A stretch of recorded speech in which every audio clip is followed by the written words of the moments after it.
Hello and welcome back to Modeling Tips. And what we're going to do in this video is talk about the knife tool, and then I'll show you this for a bonus. Okay, let's go into edit mode on the little cube here, and let's start the knife tool. So K, that starts the knife tool, and you can see the commands I'm typing right here as well. Now, to start the tool, all you do is just left click and then left click, and that does a cut. Now, say I want to cut this mesh vertically. Well, I have this going on right here. So if I try to, put my mouse over there, I'm going to cut the mesh along the way. To not do that, you can right click to pause the cuts and then start new somewhere else. So I'll just click there and then right click to cancel or to pause this right here. And just so you know, that's there. So you can do multiple cuts at once without, having to go around the mesh like this so you don't accidentally cut it. You can just right click to pause that. Okay, and if I hit spacebar, that will confirm the operation, but it didn't cut through the mesh, and you can actually turn that on. So let me delete this with A and then hit X and do limited dissolve, and we can actually cut through the mesh. So hit K, and then you can click and drag, but before you do this, I'm gonna actually cancel for a second. You can hit the C key to cut through. See this turned on down here, the C key? Okay, so I'll just click through, and I'll right click, and you just got to fill this out. I can call out all these commands, but it's K, starts the knife tool, C is cut through, and right click is the pause. You just got to try it out, but now it's actually cut through the geometry. I'll just dissolve all this. Now let's say you have two cubes like this, and say you want to cut through everything on this one, but not everything on that one. Well, all you have to do is hit L over this and hit H to hide it, and now you can cut through. So K and C, hit spacebar, there you go, hit Alt H to bring back your other one, and that way you can have a limited amount of cutting that you do. Okay, let's talk about actually constraining that edge. So when you knife across, so it's not arbitrary, that way you can do things more precisely. So let's hit K, and there's this, it says A for angle constraint, and then it says 30, but it says off. Now if you hit A, it will turn it on to screen angle constraint. So if I click now, you can see it's constraining itself to the screen axis. So across the screen this way is the x-axis, and up and down across the screen is the y-axis, but it's basically the angle, okay, in there. And well, now you can actually cut at the angle, and it says 30 right there. That's the angle that it's adjusting to. So this is 0, 30, 60, 90, and so on.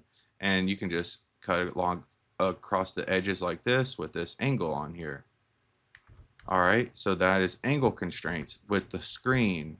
Now we can actually do edge constraints. So we can constrain instead of to the screen to an edge. So I'll just do a knife across here arbitrarily, say something like that. And we could even, slide this around, doesn't matter. This can be at any angle. And we can hit K. And now we can just select this edge, just click to start the cut there. And we'll hit A. And now that edge turns red. And you can see it says that we're relative to that edge. So we can just click here now. And there you go. I'm going to right click to pause, and then you can actually select this edge. I'll hold shift to go to the midpoint, and now I can cut across there.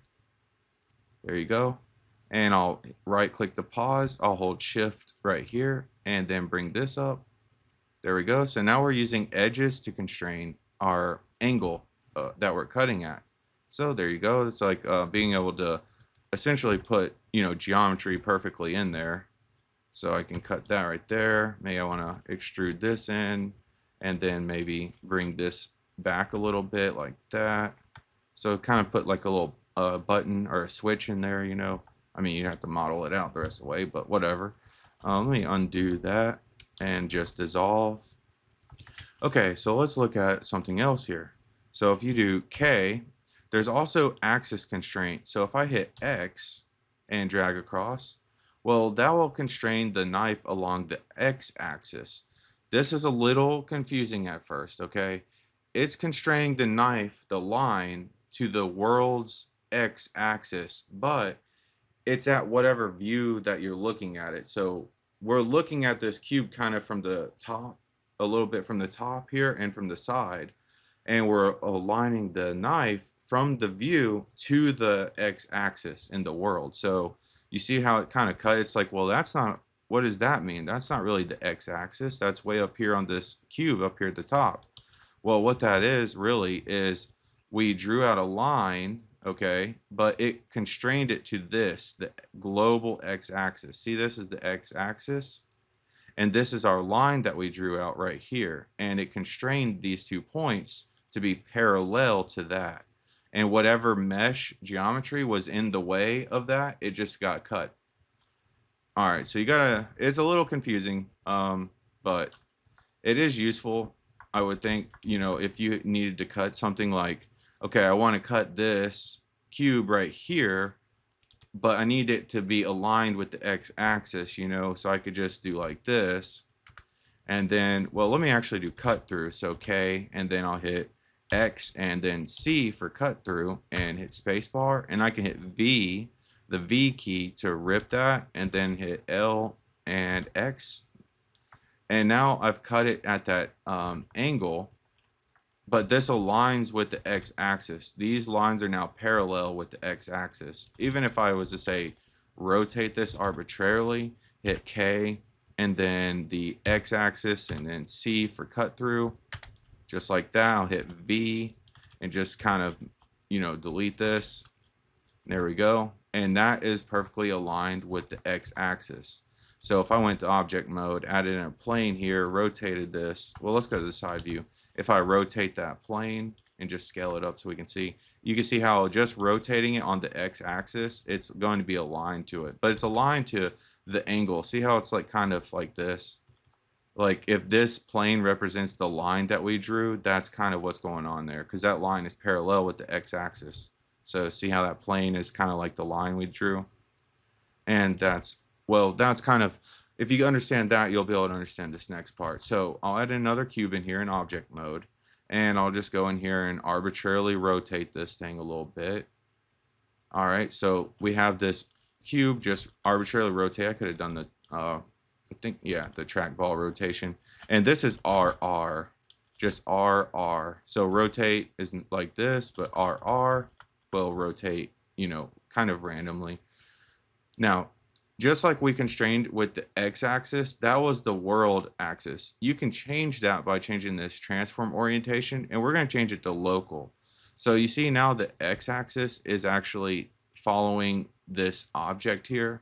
So we can go to edit mode, and we'll actually start the knife tool, and we'll hit X. But when we do this, now it's not aligned with the world x-axis, it's aligned with the local x-axis. And we can actually change that as well. So we'll do Y or X, but we can hit Y. And what's the point of this? Well, this will cut along the object's rotation. So that way your object can rotate however you want. And like you could rotate it like this, but you can still do operations perfectly along the axis of that object.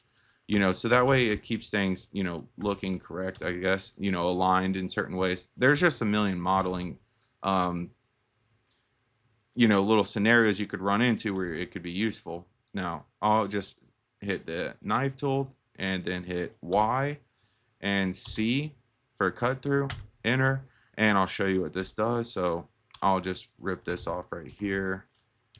And then there we go. So it's lined up. Now, if I was to clear that rotation, so Alt R, you can see it's perfectly aligned like that. So that is what that does.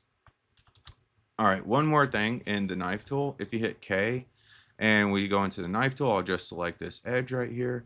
If you hit the S key, it will actually show you your distance and measure. So if you hit A, it will show you your screen space angle. Now we can hit A again to snap to the edge. So you see now it will actually show you the angle that you're snapping from that edge. So I could type in 5, and now we're snapping at angles of 5. And there you go. And it shows you the angle that you're going to intersect at as well. So pretty cool. And that's just the S key. It doesn't really do anything, just displays for you. So that's the knife tool. just maybe some extra things there that maybe you haven't used before.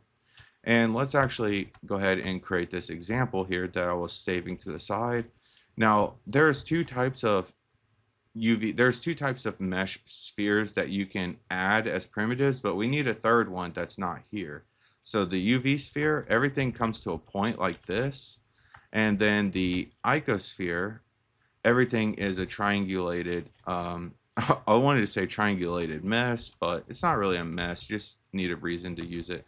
All right, but our sphere on this little microphone cover here is actually a quad sphere. So we didn't see either of those. So we need to create this. So just go and add a cube and then go to edit mode, right click and subdivide this a couple times and hold Shift, Alt, and S. Just tap that and move this over to the right, move your mouse over and click.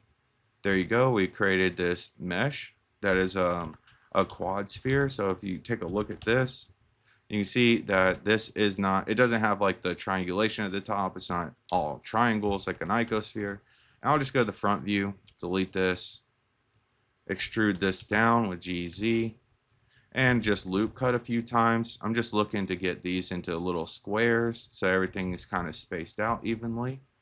All right, now with our microphone, we have all these edges going to the side. So how do we convert these to a sideways angle? What we can do is go to add modifier, generate, and then decimate. But we don't want to use this decimate because this will just kind of, eat the mesh up. We want to use unsubdivide. And when I set the iterations to 1, well, you can see that it does change the edge flow here. And I'll just I'll add in a subdivision surface. I'll put that on the top actually. There we go. So what about the wireframe thing? Well, that's just another modifier. So add modifier, generate, and wireframe. And there you go. That's how easy it is to make a little microphone cover, but you could use it for anything that you would like. Maybe, some sci-fi stuff or something, or like a filter or something like that, like a metal mesh filter over something. But yeah, and I hope that you like this little arrangement here. These objects are in a particular placement. Anyway, enough about that. So I hope you enjoyed, and I'll see you next time.